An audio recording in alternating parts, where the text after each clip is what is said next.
Hello everyone, welcome to शंभुधि। आज का वीडियो का टॉपिक है, आप देख सकते हैं कि व्हाट्स वेरिएबल, वेरिएबल क्या होता है, रिसर्च मेथोडोलॉजी का पार्ट है। ये वेरिएबल बहुत ही इंपॉर्टेंट टॉपिक होता है बिकॉज टेलीग्राम हमारा जो चैनल है, टेलीग्राम चैनल में एक क्विज मतलब कि हमारा जो क्विज सेशन चलता है उसमें एक एमसीक्यू दिया था बेस्ड ऑन वेरिएबल।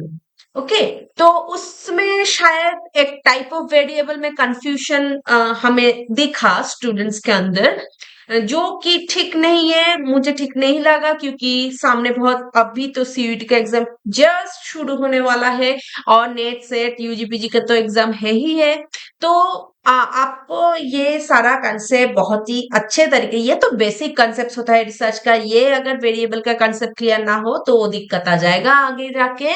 तो जरूर straight to the point, what is variable. हाँ, वीडियो के एंड तक बने रहिएगा, लाइक शेयर सब्सक्राइब जरूर करना क्योंकि कंसेप्ट क्लियर करना जरूरी है। देखिए, वेरिएबल जो है ना, वेरिएबल का जो वेरी करता है वही वेरिएबल, ये तो बहुत ही नॉन टेक्निकल एक मीनिंग हो गया।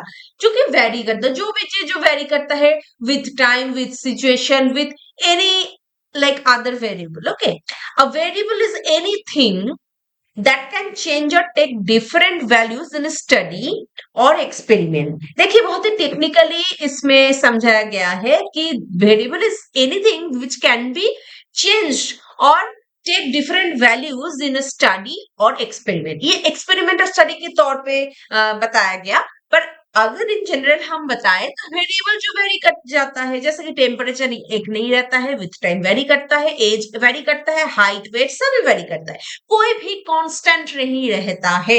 तो ये सब हम इंडिविजुअल भी वेरी कर जाते हैं, टाइम विथ टाइम हम चेंज हो जाते हैं, इसलिए इतना दिक्कत आ जाता है ना। हम बॉयफ्रेंड गर्लफ्रेंड अगर हो तो हम ये बताते कि आप चेंज हो गए हो, कैसे? क्योंकि आप तो एक वेरिएबल हो, चेंज तो होना ही है। तो हो मेक श्योर कि चेंज हमेशा पॉजिटिव चेंजेस हो, वो जोक्स अपार्ट। चलिए, नेक्स्ट जो मीनिंग है, मीनिंग का सब पार्ट है, उसमें जाते हैं। It can be a characteristic, it can be a characteristic, condition और फैक्टर। ये कोई भी चीज होता है, ये किसी चीज का क्वालिटी आई मीन कैरेक्टरिस्टिक हो सकता है, जैसे कि आपका कैरेक्टरिस्टिक जो भी आपका आई कलर हो सकता है, आपका कोई भी हेयर कलर हो सकता है, ये आपका जो फिजिकल कैरेक्टरिस्टिक और मेंटल जो साइकोलॉजिकल कैरेक्टरिस्टिक, वो भी personality type A type B ऐसा भी हो सकता है, इंट्रोवर्ट एक्सट्रोवर्ट, ये सब भी वेरिएबल है ना। ये सब कैरेक्टरिस्टिक्स है। कैरेक्टरिस्टिक्स भी हो सकता है, कोई सिचुएशन और कंडीशन भी होता है, जैसे कि हॉट, ह्यूमिड, ओके, ये वेदर कंडीशन है, तो कंडीशन भी हो सकता है, और any other factor that varies among individuals और सिचुएशन, जो कि हमने पहले ही बता दिया, जो वेरी करता है, जो कोई भी हो, फिर सिचुएशन हो, कैरेक्टरिस्टिक हो, इंडिविजुअल हो, जो भी हो, जो फैक्टर्स हो, जो कि वेरी करता है with time and situation and other variable, तो वो होता है वेरिएबल, जो जिसका कोई कांस्टेंट हम लोग रीडिंग और मेजरमेंट और वैल्यू नहीं नाप सकते हैं। चलिए देखिए, जो हमारे पास जो एग्जाम्पल है, जैसे कि कुछ खास तौर पे कुछ एग्जाम्पल है यहाँ पे, जिसकी हाइट देखिए, हाइट तो वेरी कर जाता है, किसी टाइप ए इंडिविजुअल का हाइट जितना है, इससे थोड़ा छोटा इंडिविजुअल ये है हाइट में। तो इसमें क्या है, एज, एज भी एक वेरिएबल हो सकता है, एज भी बढ़ते जाते हैं ना, हम हमेशा एक एक साल हम आगे बढ़ते जाते हैं, तो एज तो वेरी कर जाते हैं। तो ये हो गया हमारा हैप्पीनेस, हैप्पीनेस लेवल, कि हम बहुत खुश है या बहुत गुस्से में है, या चलिए ठीक है न्यूट्रल है। तो ये भी तो वेरिएबल है, ये साइकोलॉजिकल एक स्टेट ऑफ माइंड है, ये भी वेरिएबल है, जैसे कि एग्जाम्पल के तौर पे हमने बताया। देखिए नेक्स्ट, देखिए types of variable. Types of variable वैसे अपेरेंटली देख के आपको लग सकता है कि टाइप्स ऑफ वेरिएबल तो बहुत ही बहुत ही इजी है। टाइप्स ऑफ वेरिएबल का क्या है, हम जो भी जानते हैं, आईवी, डीवी, एटसेट्रा एटसेट्रा, हम ओवर कॉन्फिडेंट कभी कभी बन जाता है, इसलिए टेलीग्राम चैनल का फीस में बहुत सारा बच्चे, मतलब कि मानो कि 80% के ऊपर बच्चे ने गलत जवाब दिया कंफाउंडिंग वेरिएबल। तो आगे जाके हम देखेंगे कंफाउंडिंग वेरिएबल क्या होता है ना, क्योंकि एग्जाम है, सीयूटी का एग्जाम तो आगे है, आपको ये कंसेप्ट क्लियर करना जरूरी है। टाइप्स ऑफ वेरिएबल में देखिए, टाइप्स तो बहुत तरीके का हो सकता है, क्योंकि टाइप्स जो है ये डिफरेंट सिचुएशन के ऊपर बेस करके होता है वेरिएबल का। जैसे कि based on the role of the research, research में जो वेरिएबल का रोल क्या होता है उसके ऊपर बेस करके एक वेरिएबल का टाइप्स बना, क्लासिफिकेशन आ गया। Based on the data type, data किस प्रकार का है उसके ऊपर बेस करके कुछ क्लासिफिकेशन वेरिएबल का है। ठीक है, कोई एक यूनिडायमेंशनल वेरिएबल टाइप्स नहीं है। Based on different situation variables को जो एग्जिस्ट करता है, असल में वो वेरिएबल्स को कैसे हम ऑर्गेनाइज करते हैं, क्लासिफाई करते हैं, उसके टाइप दिया हुआ है। देखिए, थर्ड हम कैसे वेरिएबल को क्लासिफाई कर सकते हैं, देखिए, it is based on how they are measured, हम कैसे इसको मेजर करते हैं उसके ऊपर बेस करके हम वेरिएबल क्लासिफाई करते हैं। चलिए, based on the relationship with other variables, जो अदर जो वेरिएबल्स है, एक वेरिएबल का, वेरिएबल ए का सपोज रिलेशनशिप बी के साथ क्या है, मतलब बी वेरिएबल के साथ क्या है, उसके ऊपर बेस करके थोड़ा बहुत क्लासिफिकेशन हो गया, ऑर्गेनाइजेशन मतलब ऑर्गेनाइज करके वेरिएबल को रखा गया है रिसर्च के फैसिलिटी के लिए, रिसर्च और भी इजी हो जाएगा इसलिए।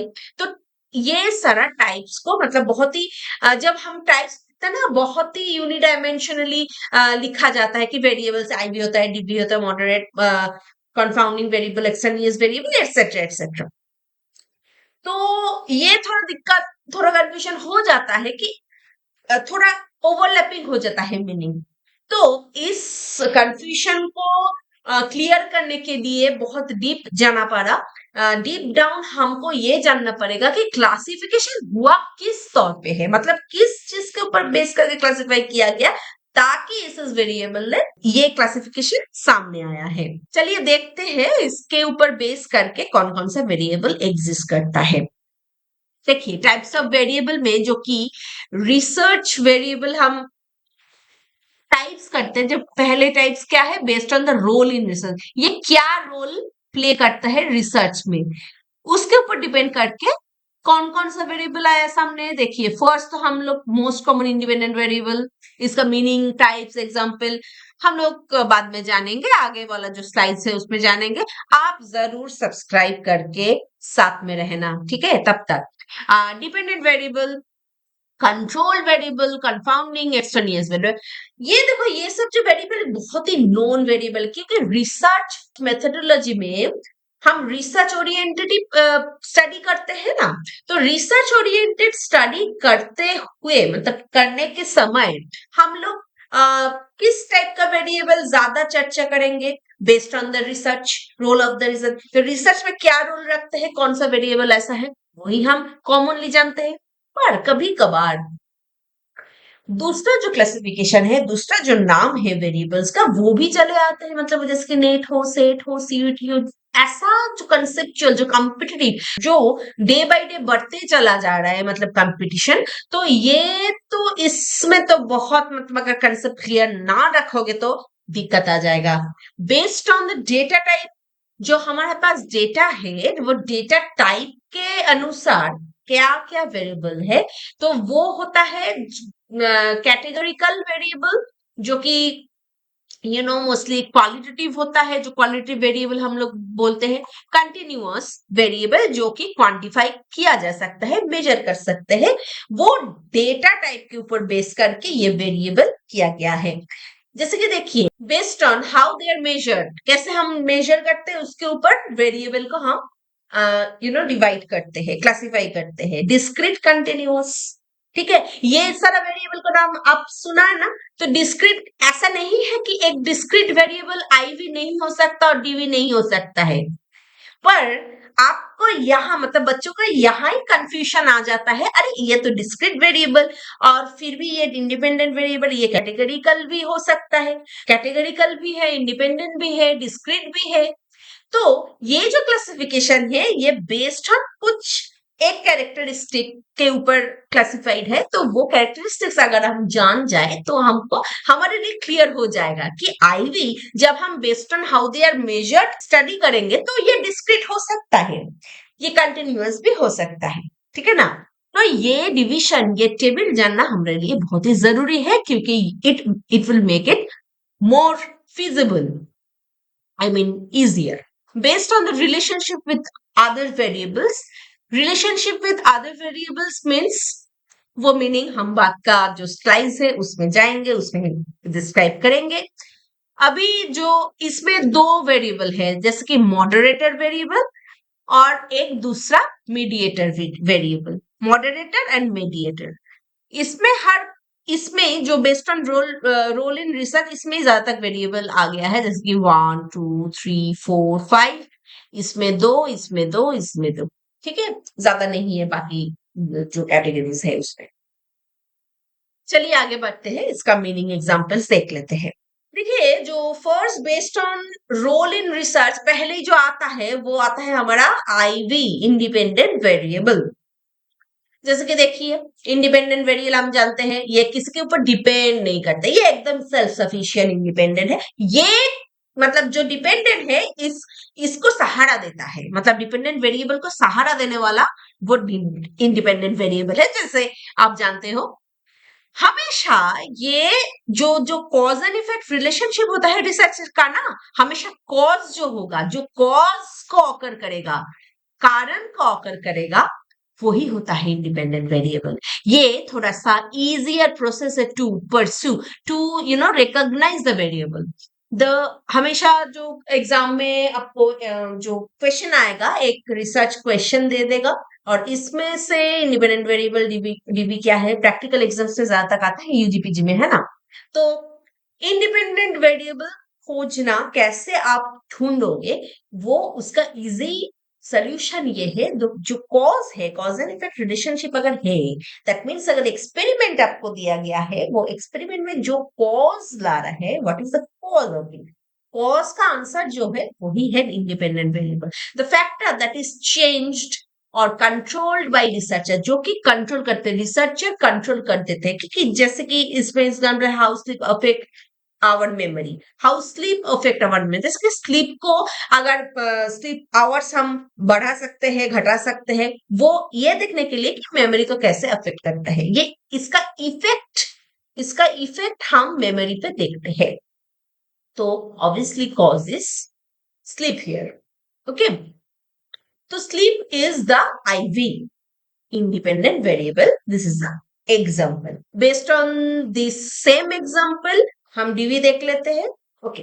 बेस्ड ऑन रिसर्च में और एक आता है कि इंडिपेंडेंट वेरिएबल, जो कि डिपेंड करता है इंडिपेंडेंट वेरिएबल के ऊपर, जो कॉज इफेक्ट करता है जिस वेरिएबल के ऊपर वो होता है डिपेंडेंट वेरिएबल। जैसे जो इफेक्ट आता है ना, जो इफेक्ट जिसके ऊपर पड़ता है वो होता है dependent variable. The outcome that measured in response to the independent variable, जैसे कि यहाँ how the sleep affect memory, sleep memory को कैसे अफेक्ट करता है, तो मेमोरी हो गया हमारा DV, okay. Next control variable, next हो गया हमारा control variable. What is control variable? Which is kept constant, कुछ वेरिएबल ऐसा है जिसको हम कांस्टेंट रखते हैं, जैसे कि सैंपलिंग जब हम करते हैं, सैंपल उठाते हैं कि हमारा ये एक्सपेरिमेंट करना है, ये दोनों वेरिएबल्स है जिसको हम वेरी कराएंगे, मैनिपुलेट करेंगे, तो वो वेरिएबल को छोड़कर बाकी जो वेरिएबल्स है वो भी इफेक्ट कर सकता है। उस वेरिएबल्स को हम कंट्रोल कर देते हैं इस तरीके से जिसको जो कि कीप्ट कांस्टेंट वैल्यू में रख देते हैं, विच इज केप्ट कांस्टेंट वैल्यू में रख देते हैं ताकि ये ज्यादा वेरी ना कर पाए। जैसे कि example in the sleep study same test difficulty, हम टेस्ट डिफिकल्टी सेम ही रखें, सेम एज ग्रुप के ऊपर टेस्ट करें, okay. Same group of participants रखे तो भी ना हम देख सकेंगे कि पर्टिकुलर स्लीप ही अफेक्ट किया और कोई वेरिएबल अफेक्ट नहीं किया, है ना। तो हम सेम सैंपल रखे, मतलब सेम पीपल रखे, तो ये भी तो वेरिएबल है, सेम एज ग्रुप, ठीक है। और सेम टेस्ट डिफिकल्टी, ये सब सेम रखते हुए हम आईवी को वेरी करवाया, तो ये हो गया kept constant variable, that is the control variable. चलिए नेक्स्ट होता है हमारा confounding variable. The confounding, what is confounding variable, let's know about it. Confounding variable, the hidden influencer, okay. जो इन्फ्लुएंसर, दैट इज जो वेरिएबल को हम influence नहीं कर पाया, कंट्रोल नहीं कर पाया, जो हिडन है, ओके, वो कंफाउंडिंग वेरिएबल है। जैसे कि a factor that accidentally influences both the IV and DV making results unclear, वो होता है कंफाउंडिंग वेरिएबल। जैसे कि if students who sleep more also exercise regularly, it becomes unclear whether sleep or exercise improve memory। देखिए इस पे तो थोड़ा मतलब रिसर्च का कंफाउंडिंग वेरिएबल, रिसर्च का रिजल्ट थोड़ा वेग कर देते हैं। जैसे कि हम अगर ये जानना चाहते हैं कि ये देखो स्लीप पैटर्न और हमारा जो आवर्स ऑफ स्लीप वो अच्छे मेमोरी के लिए रिस्पॉन्सिबल है। पर ऐसा तो हो सकता है जब हम लैब में लाए स्लीप आवर्स दे दिए, मतलब वेरी कराने के लिए, किसी को मतलब 1 घंटा स्लीप दिया, किसी को 8 घंटा तक स्लीप दिया, ऐसे करके वेरी जो भी हो कर सकते हैं स्टडी के लिए। तो if students who sleep more also exercise regularly, जैसे कि जिसका ऐसा सैंपल साइज में ऐसा पार्टिसिपेंट है जो कि जिसका स्लीप साइकिल वैसे ही बहुत अच्छा है एंड वो रेगुलरली एक्सरसाइज भी करता है, ठीक है ना। रेगुलरली जब एक्सरसाइज करते हैं तो उसका स्लीप पैटर्न और सर्कडियन रिदम जो भी हो आप बता सकते हैं बहुत ही अच्छा है, मतलब लाइफस्टाइल अच्छा है। तो ये जो एक्सरसाइज का इफेक्ट, इसको तो कभी कभार मतलब आ जाता है ना, हिडन हो जाता है, मतलब हम ये नहीं सोचे थे, कोई अगर अच्छा खाना खाए, कोई अगर अच्छा एक्सरसाइज किया, कोई अगर अच्छा लाइफस्टाइल मेंटेन किया, मॉर्निंग वॉक किया, जो भी हो, इसका इतना सारा वेरिएबल तो हम एक साथ कांस्टेंट नहीं रख सकते और मिनिमाइज भी नहीं कर सकते। और सैम्पलिंग के समय मतलब अगर इतना सारा वेरिएबल को लेकर काम भी नहीं कर सकते। थोड़ा बहुत वेरिएबल्स तो मतलब रह ही जाते हैं कि ना, रिसर्च में थोड़ा बहुत वेरिएबल ऐसा होता है रिसर्च में जो कि इफेक्ट छोड़ जाता है। जैसे कि इधर स्लीप स्टडी में एक्सरसाइज, एक्सरसाइज को मतलब हर कोई एक्सरसाइज करता है या नहीं करता है, ऐसे करके तो हम नहीं चुने सैंपल, तो ये हो गया इधर कंफाउंडिंग वेरिएबल्स, ओके। देखिए और एक स्टडी है, जैसे कि हम ये स्टडी कर सकते हैं कि देखिए वेज खाना अच्छा है या नॉन वेज खाना अच्छा है, तो इसके ऊपर स्टडी हो गया। तो हम कंफाउंडिंग वेरिएबल की तरफ नजर ही नहीं दिया, रिजल्ट आया देखिए जो भी हो, नॉन वेज हो वेज हो, ये खाना अच्छा है। पर हम कंफाउंडिंग वेरिएबल्स को नहीं देखा है, जो कि नॉनवेज खा रहे ऊपर से अल्कोहल भी ले रहे, और जो वेज खा रहे ऊपर से अल्कोहल नहीं ले रहे, तो अल्कोहल हो गया ना कंफाउंडिंग वेरिएबल, अल्कोहल का भी तो बुरा असर है, ठीक है ना। तो सिर्फ और सिर्फ हमने ये नहीं बता सकते कि नॉनवेज ही आपको मतलब बैड लाइफस्टाइल दे रहे, इसमें तो अल्कोहल भी मिला जुला के है। तो हमको कंफाउंडिंग वेरिएबल के तरफ नजर देना जरूरी है। जब भी कोई फाइंडिंग्स मिले, रिसर्च मिले, आपको रिसर्च पेपर मिले, तब वेरिएबल्स अच्छे तरीके से नजर करना कि कौन कौन वेरिएबल इसमें रिलेटेड था, ठीक है ना। सिर्फ और सिर्फ रिजल्ट देखने से कोई कुछ नहीं पता चलता। कंफाउंडिंग वेरिएबल हिडन इन्फ्लुएंसर बहुत इंपॉर्टेंट है। देखिए और एक है एक्सट्रानियस, ये भी हम लोग बहुत ही जानते हैं एक्सट्रानियस वेरिएबल। ये हिडन इन्फ्लुएंसर, जैसे कि हिडन इन्फ्लुएंसर से कंफाउंडिंग वेरिएबल के साथ एक्सट्रानियस वेरिएबल को बहुत सारा बच्चे कंफ्यूज कर देते हैं, पर ये दोनों चीज अलग है। वो हिडन है, ये वो रिकरिंग है, वो प्रेजेंट है, हमने नहीं देखा, अनदेखा कर दिया। पर इधर it is unexpected, sudden, accidental, ठीक है ना, और अनकंट्रोलेबल, ये कंट्रोल नहीं किया जा सकता है। Any unplanned variable that might affect the result but is not part of the study, study का पार्ट ही नहीं था। Example, noise level during sleep affecting memory performance. देखिए, अगर हम ऐसे करते हैं कि सोने के टाइम, स्लीप के टाइम, जो लोग अच्छे नींद, मतलब जो लोग 8 घंटे सोते हैं, पूरा एकदम सैंपल साइज लिया, ये दोनों, ये 10 इंडिविजुअल रोज 8 घंटे सोते हैं, पर इसका क्वालिटी ऑफ स्लीप को हम कैसे वो कर सकते हैं, मतलब कंट्रोल कर सकते हैं? वो एक्सटेनियस वेरिएबल कहाँ रहेगा? कोई अगर मान लीजिए कि कोई अगर सोते हैं 8 घंटे एकदम पीसफुली, एकदम कोई नॉइज नहीं है, कुछ नहीं है, एकदम अंदर अंदर घर है, मतलब पूरा शांत है, एकदम सुकून से सोते हैं। और दूसरे एक जो आदमी है, और जो इंडिविजुअल है रदर, वो सोते हैं मतलब एकदम डिस्टर्ब्ड एनवायरनमेंट में, कभी कभार मतलब एकदम नॉइज हो गया, वो कार का हॉर्न हो गया, और ऊपर कोई अगर फ्लैट्स में है, ऊपर कोई नॉइज कर रहा है मिडनाइट को, वो हो गया, एकदम मतलब स्लीप बीच बीच में, मतलब अवेकन स्टेट में आ जाता है। तो ये सब एक्सट्रानियस वेरिएबल, इसको तो कंट्रोल रिसर्चर नहीं कर पाएंगे ना। हर एक मतलब जगह से नॉइस को पूरा के पूरा एलिमिनेट नहीं कर पाएंगे। और अगर कोई एक्सपेरिमेंट हो कि जो कि लेबोरेटरी में हो रहा है, उस वक्त कोई अनवांटेड अनएक्सपेक्टेड चीज घट जाए, तो उस वेरिएबल के ऊपर हाथ नहीं है। जैसे कि अनवांटेड नॉइज हो गया, अनवांटेड कुछ हादसा हो गया, और कुछ कुछ भी हो गया, इंटरप्शन हो गया, तो ये तो वेरिएबल, ये तो हम मान के ही चलते हैं, चलो ये सब है, ये अनएक्सपेक्टेड फैक्टर है, ये हम कंट्रोल नहीं कर सकते। इसके लाइफ में हम चलते हैं ना, अनएक्सपेक्टेड है, जो अनसर्टेन है, जो हमारे हाथ में नहीं है, वो हम क्या कर सकते हैं उसके ऊपर, उसके बारे में चिंता छोड़ दो। ऐसे तो बात हम लोग हमेशा सुनते हैं ना, ये वो फैक्टर्स है जो हमारे हाथ में नहीं है, ठीक है? तो उसके बारे में टेंशन मत लीजिए। देखिए, बेस्ड ऑन डेटा टाइप अगर क्वालिटेटिव है, categorical variables that divides into groups में डिवाइड करते हैं, जैसे कि हो गया आपका जेंडर, हो गया आई कलर, हो गया। This variables classify data into categories और ग्रुप्स विदाउट न्यूमेरिकल मीनिंग। तो ये तो स्ट्रेट फॉरवर्ड है बहुत ही, ये समझाने का कोई वो नहीं है, बात नहीं है। चलिए देखते हैं next slide. Based on the data type, which is quantitative, that is measurable, that those variable which has a range of values, it can take any numerical values within a range. There is a height, any numerical value हम ले सकते हैं, weight, any numerical which is continuous, वो continuous, वो discrete नहीं है, ठीक है, continuous है। जैसे कि डिस्क्रीट वेरिएबल में ग्रुप में ही हम बांटते हैं, क्योंकि हम हाफ ह्यूमन बीइंग तो नहीं ले सकते, हाफ इंसान तो नहीं ले सकते, ओके। पर हम जैसे कि हाइट, वेट है, एज भी है, हम ये फ्रैक्शन में भी बांट सकते हैं ना। हाइट हो सकता है 150 सेंटीमीटर, 160.5, ये पॉइंट फ्रैक्शन में बांट सकते हैं हम।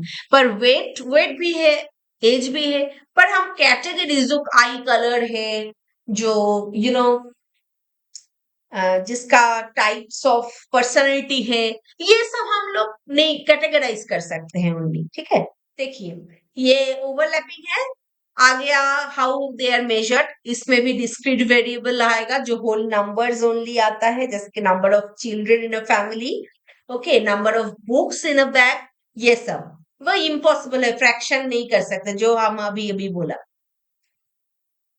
Based on how they are measured, continuous variable जो होता है, जो इनफाइनाइट पॉसिबिलिटीज होता है, अभी अभी हमने बोला। देखिए, आप based on the relationship with other variables, जैसे कि मॉडरेटर वेरिएबल और मीडिएटर, ठीक है, ये दोनों है ना इसमें, इस क्लासिफिकेशन में, एक है मॉडरेटर और मीडिएटर। मॉडरेटर वेरिएबल क्या है? इट स्ट्रेंथन्स और वीकेंस अ रिलेशनशिप, जैसे कि it affects how strong the relationship is between IV and DV. जैसे कि हमारा अगर आईवी है, जैसे कि studying help student score higher, हम ये बोलते हैं कि आप जो जितना ज्यादा स्टडी करोगे उतना हायर स्कोर करोगे। अगर स्टडी इसमें इंडिपेंडेंट वेरिएबल है, तो उसमें अगर मोटिवेशन एड ऑन हो जाए, किसी स्टूडेंट का मोटिवेशन भी बहुत अच्छा है, पीछे से कोई मतलब चीयर करने का, कोई गाइडेंस देने का, मतलब कोई आदमी है, कोई गाइड है, तो मोटिवेट करता है, और सेल्फ मोटिवेशन जो भी हो, वो मोटिवेशन और भी स्ट्रेंथन कर देते हैं रिलेशनशिप को। वो मोटिवेशन के वजह से जोरदार जो है स्टडी करते हैं, और भी अच्छे से समझते हैं, और भी अच्छे से स्कोर करते हैं। इसी तरह वीकेंड्स भी कर देते हैं। जैसे कि हमारा मतलब कि जो बुली करते हैं हम लोग, बुलिंग हो सकता है, नेगेटिव एनवायरनमेंट हो सकता है, नेगेटिविटी, क्रिटिसिज्म, कंस्ट्रक्टिव नहीं डिस्ट्रक्टिव क्रिटिसिज्म, जो कि हमारा स्कोर वीकेंड कर देते हैं। जब हम जितना भी स्टडी करें, वो जो डिस्ट्रैक्शंस है वो भी वीकेंड कर देते हैं। जो डिस्ट्रैक्शंस हो गया इधर मॉडरेटर वेरिएबल हो जाए, वो मॉडरेट कर देते हैं। जो भी हमारा रिजल्ट है उसको मॉडरेट करने में हेल्प करता है। जो मॉडरेट, जैसे क्वेश्चन पेपर मॉडरेटर होता है ना, जो पहले जो क्वेश्चन एक बनाते हैं, क्वेश्चन पेपर एग्जाम देने के पहले, और एक मॉडरेटर होता है जो मॉडरेट करते हैं क्वेश्चन को, और मतलब कि स्ट्रेंथन करते हैं और वीकेंड करते हैं। तो वैसे ही इसमें मॉडरेटर वेरिएबल, और एक है मेडिएटर। क्या रिलेशनशिप है मेडिएटर वेरिएबल का? It explains the link between IV and DV. IV DV का जो लिंक है वो बताता है। जैसे कि हम लोग जानते हैं कि जितना एक्सरसाइज एक्चुअली आपका मूड एनहांस करते हैं, पर टेक्निकली देखा जाए तो एक्सरसाइज आपका डायरेक्टली मूड एनहांस नहीं करते हैं। एक्सरसाइज क्या कर देते हैं? It releases the endorphin hormone, which is actually the natural painkiller and mood enhancer. तो actually directly endorphin affects our mood. Okay? एकदम टेक्निकली, एकदम इंस्ट्रूमेंटली। ठीक है, तो हम जो देख सकते हैं, जो जिस चीज को हम कंट्रोल कर सकते हैं, मैनिपुलेट कर सकते हैं, वो चीज है एक्सरसाइज। हम एंडोर्फिन को कंट्रोल नहीं करते। एक्सरसाइज के माध्यम से हम क्या कर सकते हैं? एंडोर्फिन को रेगुलेट कर सकते हैं। वैसे हम एंडोर्फिन को छू नहीं सकते, जैसे कि हमारे साइकोलॉजी में हम बोलते हैं ना, माइंड को छू नहीं सकते, पर माइंड को बिहेवियर के थ्रू हम मैनिपुलेट कर सकते हैं, जिसकी उसके हिसाब से हम सीबीटी देते हैं कि कॉग्निटिव बिहेवियर थेरेपी। जैसे कि हम बिहेवियर को चेंज करके, थॉट्स को चेंज करके, आई मीन मॉडरेट करके, क्या करते हैं, हमारा जो परसेप्शन है लाइफ के साथ, वो हम रेगुलेट कर सकते हैं। हम हमारा जो पॉजिटिव बीइंग है, हमारा जो पॉजिटिव माइंडसेट है, वो ला सकते हैं। तो मॉडरेटर जो है वो वही कर सकते हैं जो जिसमें जो लिंक है आईवीडीबी का, वो लिंक शो करते हैं, और वो लिंक शो करने से करने के माध्यम से हम आईवी को मैनिपुलेट कर सकते हैं। जैसे कि हम जानते हैं कि एंडोर्फिन कर देते हैं मूड एनहांस, तो एंडोर्फिन रिलीज होता है एक्सरसाइज करने से। ओके, तो देखिए, आई गेस जो टाइप्स ऑफ वेरिएबल है आपके सामने एकदम क्लियर है। जो सीयूटी एग्जाम दे रहे हो, हमको पता है जो पीजी में है, पीजी का खैर थोड़े बहुत देर है, पर पीजी का एग्जाम एकदम सामने ही है इस महीने में। तो आप लोग ये जरूर क्लियर करके जाना। ये जो क्लासिफिकेशन है, आई गेस हम बहुत इजी तरीके से क्लियर कर दिया। तो थोड़ा बहुत लास्ट में आ जाइए, why are variables important in psychology. Variables हम इतना क्लासिफिकेशन क्यों पढ़ेंगे? पढ़ेंगे तो क्यों पढ़ेंगे, है ना? तो क्लासिफिकेशन इसलिए पढ़ेंगे क्योंकि they help researchers study cause and effect relationship. जैसे कि हम लोग ऑब्जेक्टिव स्टडी करते हैं, उसमें हेल्प करते हैं। वेरिएबल्स को हम नहीं रिकग्नाइज करेंगे, नहीं पहचानेंगे, तो कैसे हम रिसर्च करेंगे, है ना? They allow for comparisons and prediction. हम कंपेयर कर सकते हैं एक वेरिएबल के साथ और एक, ओके, और प्रिडिक्ट कर सकते हैं वेरिएबल के हिसाब से। जैसे कि इतना इतना अमाउंट ऑफ एक्सरसाइज किया तो एंडोर्फिन इतना हद तक एनहांस करेगा। तो वैसे ही करके they help in organising data and drawing conclusions. हम एकदम मोटे तौर पे अगर हम एक शब्द में कहें तो it actually helps in research methodology, actually helps in objective study of psychology. So it is important to recognize variables and their types and their effect on our, life, or whatever you can say, research. So you have to pay very good attention at the basic levels of psychology so that you can build the empire. Okay, so like share, please like share subscribe साथ में रहना, ठीक है। Facebook पे देख रहे हो तो फॉलो करना, यूट्यूब में शेयर एंड सब्सक्राइब करना, फेसबुक में भी शेयर करना। और ये जो देखिए, ये जो नंबर है हमारा नंबर है, ठीक है। इस नंबर में जरूर कांटेक्ट करना, ठीक है। हमारा एकदम गाइडेंस है, हमारा क्लास में और भी डिटेल क्लास हम लेते हैं। क्लास में और भी स्कोप होगा आपको प्रश्न पूछने का। इस नंबर में जरूर कॉल करके हमारा गाइडेंस लेना। ये और एक चीज है, ये पेड सर्विस है, ठीक है। और ये यूट्यूब वाला वीडियो फ्री है। सो अगर आपको पेड सर्विस चाहिए तो कांटेक्ट करना, अगर फ्री में चाहिए तो सब्सक्राइब करना, ठीक है। Thank you.